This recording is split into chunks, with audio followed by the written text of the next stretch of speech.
27 avant notre ère, l'empereur Auguste installe une colonie de vétérans de ses légions sur le site de Tuburbo-Magus, initialement peuplé d'autochtones, les Libyco-Puniques ou Berbères.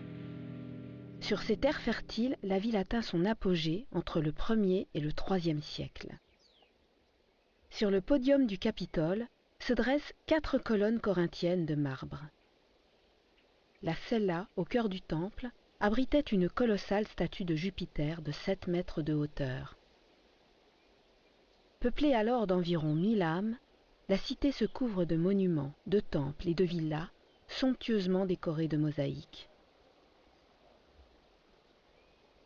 2000 ans ont passé et le pressoir à huile semble encore attendre sa remise en activité. L'huile est avec le commerce du blé la source principale de la fortune de la ville. Le sport, comme dans toutes les cités romaines, est honoré. Sur la mosaïque des pugilistes aux prises, on distingue nettement le plus vieux boxeur, les 2 genoux à terre, le visage couvert de sang et qui attend le coup de grâce de son jeune adversaire. Au nord de la ville s'étend la Palestre.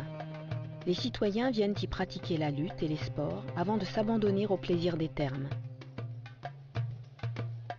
Dans ces lieux décorés de mosaïques, chacun a le choix entre une multitude d'itinéraires, des bains chauds à ceux froids, des galeries de flânerie au lieu de causerie ou de lecture. Les bains romains s'adressent à l'esprit comme au corps. Le bain, un acte d'hygiène, un acte de purification, un acte quotidien de la vie du citoyen.